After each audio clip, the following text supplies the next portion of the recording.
Hi, ഇന്ന് ഞാൻ തയ്യാറാക്കാൻ പോകുന്നത് ഒരു പായസമാണ്, കടലപ്പരിപ്പ് പ്രഥമൻ.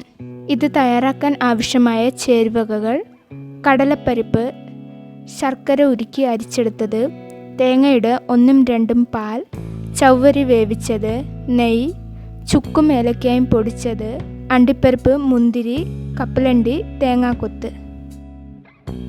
പായസം ഉണ്ടാക്കുന്നതിനായി ആദ്യം നമുക്ക് പരിപ്പ് നെയ്യിൽ വഴറ്റിയെടുക്കാം.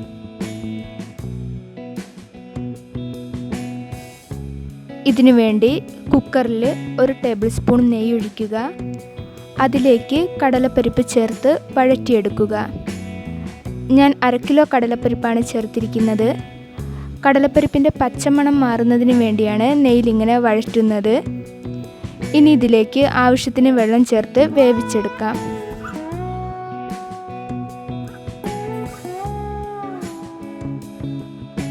ഇനി കുക്കർ അടച്ചു വെച്ച് വേവിക്കാം. 3-4 വിസിൽ വന്നതിന് ശേഷം കുക്കർ തുറന്ന് നോക്കുക. കടലപ്പരിപ്പ് നന്നായി വെന്തിരിക്കുന്നു. സ്പൂൺ കൊണ്ട് ചെറുതായി ഉടച്ചു കൊടുക്കുക. ഒരുപാട് ഉടച്ചു കൊടുക്കേണ്ട ആവശ്യമില്ല. പായസത്തിനകത്തിടയ്ക്ക് കടലപ്പരിപ്പ് കടിക്കാൻ കിട്ടണം.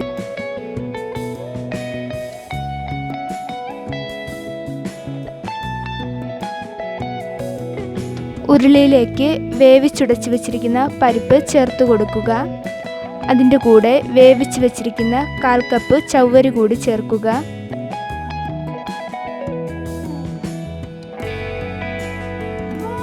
ഇനി ഇതിലേക്ക് ശർക്കര ഉരുക്കിയത് ചേർക്കാം.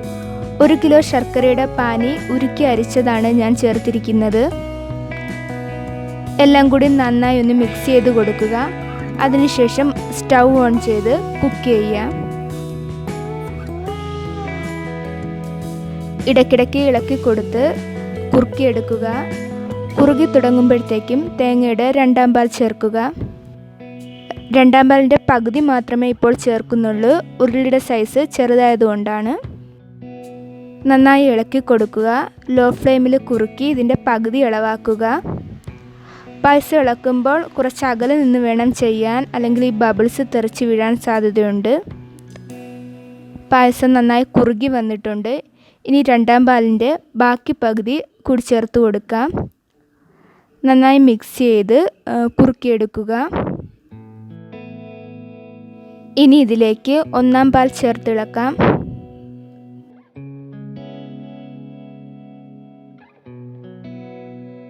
ഇനി 1-ാം പാൽ ചേർത്ത് നന്നായി ഇളക്കി കൊടുക്കാം. തിള വന്നതിന് ശേഷം പൊടിച്ചു വച്ചിരിക്കുന്ന ചുക്കും ഏലക്കയും കൂടി ചേർത്ത് കൊടുക്കുക.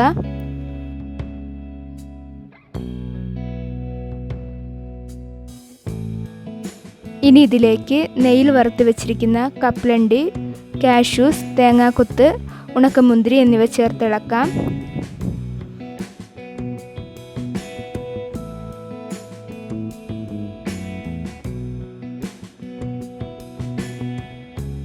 കടലപ്രഥമൻ റെഡിയായി കഴിഞ്ഞു. ഏറെ രുചികരമായ റെസിപ്പിയാണിത്. ഈ റെസിപ്പി എല്ലാവരും ട്രൈ ചെയ്ത് നോക്കുക. റെസിപ്പി ഇഷ്ടമായെങ്കിൽ ചാനൽ സബ്സ്ക്രൈബ് ചെയ്യുക.